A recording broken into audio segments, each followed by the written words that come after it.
that carried peak woo, and they talk about saddle off and peak woo in new techniques and the use of cadaver No, I skin. think that was another article for Robert Saddlehoff countering what peak woo is doing. They're fighting about putting implants into the vocal folds, folks. They're medicalizing our voices, and they're saying the reason our voices fail is because why? Well, look, this is the title of the show today. They're saying, look, this is a medical condition. The vocal cords wear out, and essentially they need to be plumped up. So if we can, like that. If we can plump them up with collagen, then with we cadaver skin. They claim that they can rejuvenate. I mean, make the person's voice sound more youthful. But now, you can do that in seconds by just raising the pitch of your voice with the or with the C spot. Now, I don't understand why they're doing what they're doing. That is that you have patients that do come in which develop what is called geriatric voice. Now, isn't geriatric voice a condition that is similar in many ways to the development of spasmodic dysphonia? Yes. Do you agree with that? Yes. And what is spasmodic dysphonia? Well, that's the strangled voice. Can you imitate it? Well, that's a voice where somebody talks like Point this. to where you feel it. It's really down in this lower throat. That's where all strangled voices are. What they've done is attempt to put substances in. Now it's the current favorite is Botox. He calls it a voice lift. Saddle off. Who calls it a voice lift? He can give you a voice lift. So why the need for vocal rehabilitation if you can simply go and they can do a simple injection, put some collagen into your vocal cords? Why go through this whole rehab process if this is just as effective? Well, the collagen lasts for 3 to 6 months, and in the BBC interview that I was involved in, I was handed a printout saying that it's $17,500 for the collagen shot. I couldn't believe that. That's an astronomical sum. If you get a collagen shot, I still can't believe that that's what they may be charging for. The average price of a collagen shot, and I was reading this on a the American, I think it was the American Plastic Surgery Society, Association of Plastic Surgeons, said that the average collagen shot is $400. No, I couldn't believe. So why would a collagen shot be? What did you say? $17,500. That doesn't make any sense. It's no, $400. I know. The BBC gave me that information, interviewed me, and I said, "This is unbelievable. If it's $17,500, and you have to have the shot every 3 to 6 months for life, this is that's a nice windfall, isn't it? But the other thing is, aside from the price, why the implant? Because the medics are trained with implants to put things into the vocal folds or to take out growths. And you have Julie Andrews, who had a growth taken out, which resulted in the loss of a singing voice and a lawsuit and that settlement. And you had Walter Cronkite, who had a growth taken out. And it is my view that after that he had an impaired voice and was hoarse and had to leave the field, the anchor field, much earlier than he would have. And you have Pete Wilson, who had stents put into the vocal folds because he had a benign growth on the vocal folds, and they wanted to plump up the vocal cords structurally, leaving him with an impaired voice. Was the stent supposed to close the distance between the cords? To bring them together. That's what I'm talking about. To bring the cords structure together. Because his cords were separated. Open, right. So his cords were open in the abductor. They were abducting. Is that correct or not correct? You're talking to the academics. What do you mean by abducting? I'm talking about the cords going apart. Out, yeah. They were going out. So they were bringing the through the stent. Do you know what a stent is? Yeah. What is a stent? Well, it's a gizmo. A gizmo. That's what it is. All right.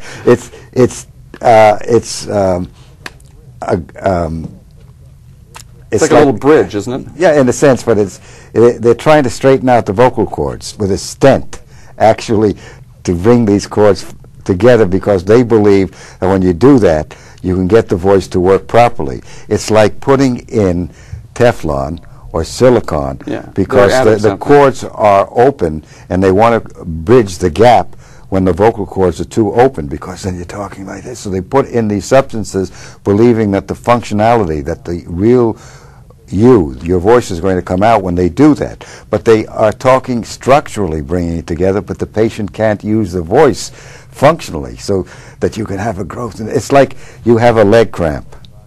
Do you put in a substance, do you put in Botox, or do you inject collagen or silicone or a stent to do that? No. You simply straighten the heel of your leg and you get rid of the leg cramp. They're trying medically to medicalize voices because the medics are trained to put something in or take something out rather than to use what is correctly. They are not trained in correct voice use, practical voice use, functional voice use, mechanical voice use. It's like driving the car with the brake on, and what they're saying is it's not the brake that's the problem. Like driving it in reverse also? Yes. That is not the problem. They're saying there's something wrong with you. You have a disease. It's not the mechanical attribute. They're saying there's something wrong with you. You have a disease, you have a virus, you have a molecular biological problem, you have a basal ganglia problem. They're going to medicalize you to drive that car. Understand the humorous analogy, hopefully, I'm bringing, because you would say, that's ridiculous. How can you drive the car with the full brakes on in reverse trying to go forward? But the medical paradigm has it, from my experience, that they are of the view that voices fail because there's something medically wrong with you, rather than that you don't know how to use your voice. You don't know how to use your voice because after puberty you never had any lessons to drive the voice. Didn't your old boss over at UCLA Medical Center say that he felt that the whole field was ass backwards? His field was ass backwards, and he also said that at my field. But was he referring at that point to the fact that they're treating, basically, the field is treating the symptoms and not the causes? That's right. He was saying that of my field, but I said, Chief, that's Jack Pressman, a great guy. He's the chairman. Chief, you're doing the same thing in your field. and isn't treating symptoms rather than the causes to the condition, doesn't that sort of take your eye off the ball if you're trying to treat a condition? They're taking nodules or polyps or contact ulcers out. But the patient is getting these growths because they're using the wrong voice. These growths come from talking wrong. It's as simple as that. The field knows that. The academics in my field, the medical people know it. But the paradigm involved is no, we will take the growths out and then you just talk. Well, the problem comes back because you've been talking wrong before. And then there's an additional problem in my field because not too many are trained to do practical voice in my field as well as in the medical field. They're not trained. So what happens is if they're not trained properly or competently, then the growths come back and the surgeons do another surgery saying, you see, it's a medical problem and you're wasting your time doing voice rehabilitation. But if you do correct voice rehabilitation, you overcome the cause of the growth, the nodule, the polyp, the contact ulcer, the tired voice, the strangled voice like that. You overcome the premalignancy called papillomatosis, which I was peer-reviewed and indicated was related and associated with misuse. You overcome bowed vocal cords. The neurologists and some of my finest colleagues said, no, it's a neurological problem. It has nothing to do with misuse. It has everything to do with misuse. They're on the wrong paradigm. But we get along because they allow me with an arched eyebrow, arched, to look at me and say, look, Cooper, you can't get cures of these conditions. I said, I have been getting cures. I've been reporting in peer-reviewed articles and reporting it in my field, medical fields. They just arch the eyebrow and bide with me as, you know, being off the surface. Are we talking about somebody who's been symptom-free for longer than a month? Oh, a month? Yeah. How long have these people 5, 10, 15, 20, 25, 30 years, where they have bowed vocal cords, they have strangled voices, where they have papillomatosis, which they were told is due to a virus, which the study was done by Omen in 23, and that study is flawed, and the top ear, nose, and throat doctors have indicated that. I talked with a medical colleague from the University of Michigan, a well-known guy. I think he studied under Robert Bastian of Chicago. His name is Norman Hokekian. Yeah. And he treated a patient. You have a patient in common with him I believe she was treated with at least 2 Botox shots. Right. And she had lost her voice, and I She got both vocal cords. And I talked to Dr. Hokegian, and I asked him about her. Although he said he didn't remember her, I said that when she presented back to you, she returned back to your office, she was cured of the spasmodic dysphonia that you yourself had said was not curable. Yeah. He diagnosed her with abductor and adductor. And yet you the worst. You asked her whether she wanted further Botox treatments, indicating that you were going to be treating the underlying neurology of the condition, but the condition was cured. So why would he automatically assume that there was a neurological basis Because to that's it? the entire medical community, folks. They believe that it's a medical problem, a neurological problem.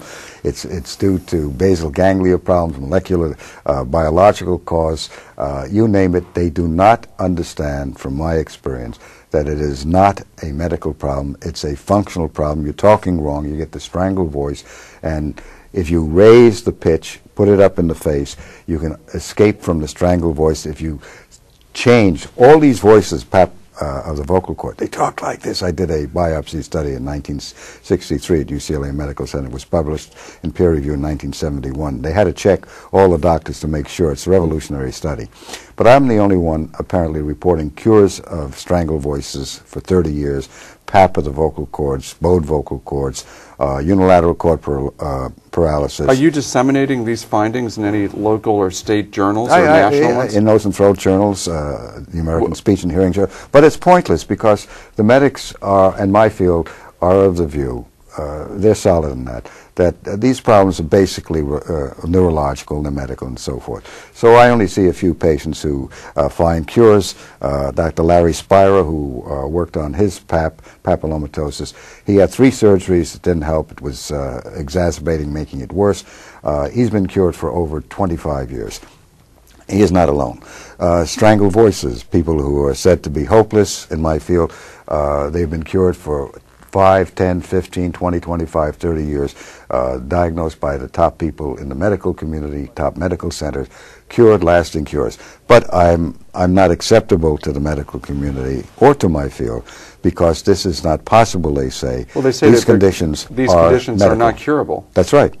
So why do voices fail? Who said that these conditions aren't curable? I understand that there was a position statement made in the, I believe it was the National Spasmodic Dysphonic Association newsletter some years ago that indicated that that spasmodic dysphonia was not curable.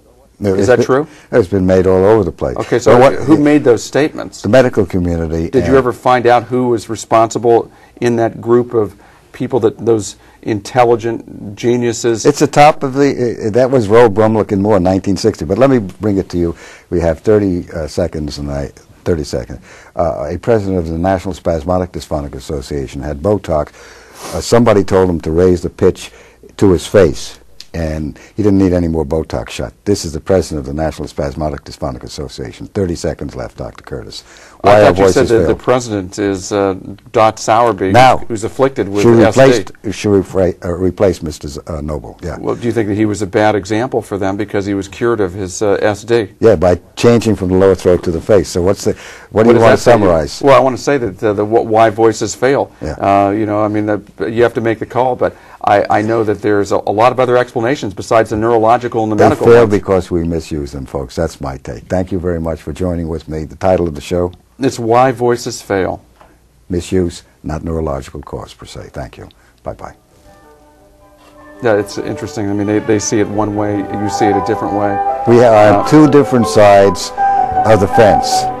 And they are not about to accept cures of these hopeless problems that they say are hopeless because they insist it's hopeless from the medical point of view since they're not trained in voice and they're not about to change their paradigm. I understand. Well, what's fascinating is that when confronted with a patient like Hokegian, who saw his patient, his ex-patient, present to him without any symptoms of spasmodic dysphonia, instead of going, "Oh my God, this is unbelievable! How did this happen? How did you do this?